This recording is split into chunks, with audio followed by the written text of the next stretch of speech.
Assalamualaikum warahmatullahi wabarakatuh. Perkenalkan, nama saya Anissa. Saya pertama kali mu'alaf itu di Desember 2018. Perjalanan saya menjadi mu'alaf itu berawal dari keinginan saya melihat lingkungan sekitar saya rata-rata adalah muslim. Jadi saya merasakan Islam itu nyaman bagi saya itu ketika bulan Ramadan, di mana setiap bulan puasa saya melihat teman-teman saya berkumpul dengan keluarganya seperti buka puasa, sholat tarawih, dan lebaran itu kayaknya menyatu dengan keluarganya. Tapi setelah saya bedakan dengan agama saya, dengan hari raya Natal, itu jauh sekali bedanya.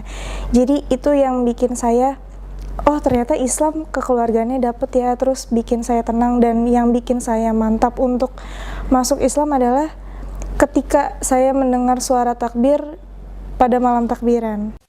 Allahu Akbar, Allahu Akbar, Allahu Akbar.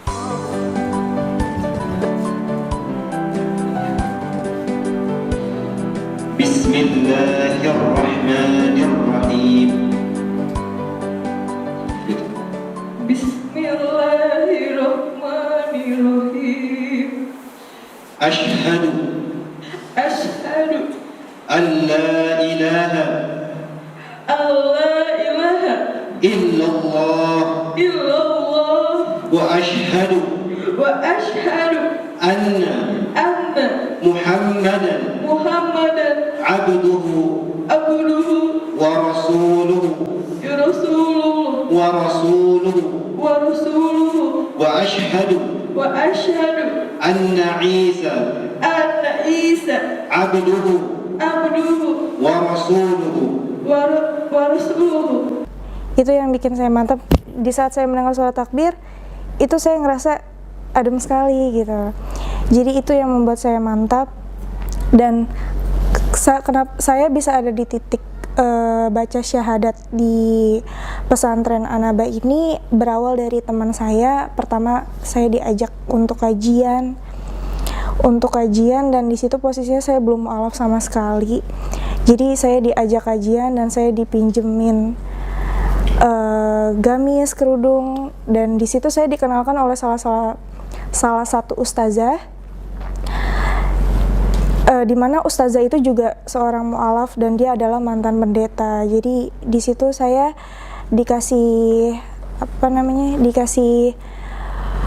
pencerahan masuk Islam tuh seperti ini, jadi mu'alaf tuh seperti ini. Dan di hari itu setelah saya pulang kajian, di situ saya memantapkan diri, oh saya harus mu'alaf, saya bisa mu'alaf seperti ustazah ini gitu. Jadi dari situ saya dikenalkan oleh ustazah yang mantan pendeta ini untuk ke pesantrennya Ustadz Nababan. Jadi dari situ saya dibawa ke sini langsung. Cuman waktu itu Ustadz Nababan sedang berhalangan hadir, jadi saya dimu'alafkan, disahadatkan oleh Ustadz Iwan. Jadi saya sebelum disahadatkan, saya dibimbing dulu, dikasih arahan seperti ini, untuk menjadi mu'alaf. Terus seperti ini konsekuensinya dari keluarga, dari lingkungan, dan dari situ setelah saya diberi nasihat, arahan, di situ saya semakin memantapkan diri untuk menjadi mu'alaf. Saya mu'alaf setelah sholat asar. Jadi sehabis kita sholat asar, saya di situ mulai untuk membaca syahadat di musola. Jadi dari situ setelah saya resmi menjadi seorang mu'alaf, kehidupan saya berubah 100%. Jadi di situ saya mulai belajar sholat, terus saya pelan-pelan belajar mengenal tulisan-tulisan Arab yang sebelumnya saya tidak mengenal sama sekali, tidak bisa membaca sama sekali tulisan Arab. Sampai detik ini saya masih proses belajar. Perbedaan sebelum dan sesudah saya menjadi mu'alaf itu sangat jauh beda. Jadi dimana ketika saya merasa banyak masalah, saya lari ke sholat. Alhamdulillah setelah saya menjadi mu'alaf, memang faktor yang bikin sedih itu adalah di keluarga, karena di keluarga saya sama sekali 100% itu non muslim. Jadi benturan semua, ocehan, caci maki semua saya dapatkan dari keluarga. Dari situ saya dibilang anak durhaka, anak tidak tahu diri, anak tidak tahu diuntung, sampai pada akhirnya saya diusir dari rumah. Di situ saya mencoba untuk tetap bertahan hidup. Terus alhamdulillah saya juga sudah mendapatkan kerjaan yang baik, dan saya sekarang hidup sendiri.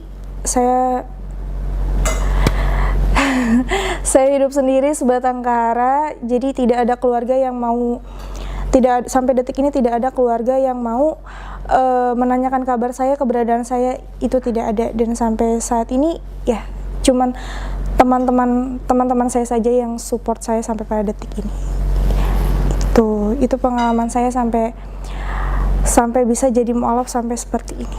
Tapi alhamdulillah Allah ngasih saya orang-orang baik, orang-orang yang tulus buat saya, karena saya percaya Allah tuh pasti nunjukin jalan yang terbaik, pasti buka jalan buat orang-orang yang percaya sama Allah gitu.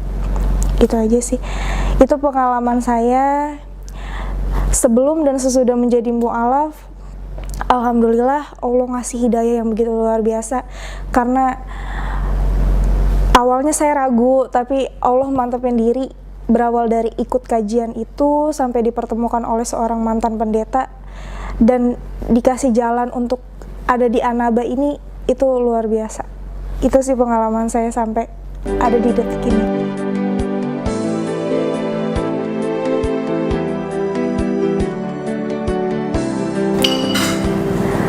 Kalau sampai pada detik ini sih anak mana ya Pak Ustadz yang tidak rindu sama orang tuanya, karena saya juga anak pertama, anak perempuan pertama di keluarga. Saya 2 bersaudara, yang satu adik saya laki-laki dan saya anak perempuan satu-satunya, dimana sebelum saya mu'alaf itu memang keluarga saya sangat memanjakan saya gitu. Jadi benar-benar perhatiannya sangat lebih ke saya gitu. Jadi dan setelah mu'alaf ini memang saya benar-benar tidak dianggap sebagai anak. Saya dikeluarkan dari rumah tanpa sepotong baju waktu itu. Tanpa sepotong baju, saya diusir dengan caci maki. Saya dibilang anak durhaka, anak tidak tahu diri, yang sudah dikuliahkan mati-matian, anak tidak tahu diuntung. Saya kangen banget, kangen bapak, kangen mama, kangen adik. Kalau seandainya adik, bapak, mama, kalau lihat kakak di sini,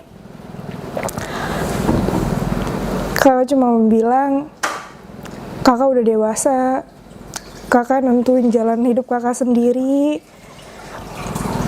Kakak sayang banget sama mama, sama bapak, sama dedek. Kakak kayak gini tuh bukan jadi orang jahat. Islam itu nggak jahat yang seperti bapak sama mama kira. Islam itu bukan teroris, Pak. Jadi kakak kayak gini, kakak pengen jadi lebih baik. Kakak tetap jadi anaknya mama sama bapak. Kakak nggak berubah jadi orang lain, nggak. Cuman kakak punya kepercayaan yang berbeda dari bapak sama mama. Kakak selalu berdoa setiap sholat, bapak sama mama tuh sehat terus, panjang umur. Kakak pengen setiap kakak gajian tuh kakak pengen kasih mama sama bapak, tapi karena bapak sama mama ngebatasin hubungan ini, kakak bisa apa? Tapi insya Allah, Allah bukain pintu hati mama sama bapak biar bisa terima kakak lagi. Terus biar Allah juga yang buka pintu hati mama sama bapak supaya bisa dapat hidayah dari Allah. Kurang lebihnya mohon maaf. Assalamualaikum warahmatullahi wabarakatuh.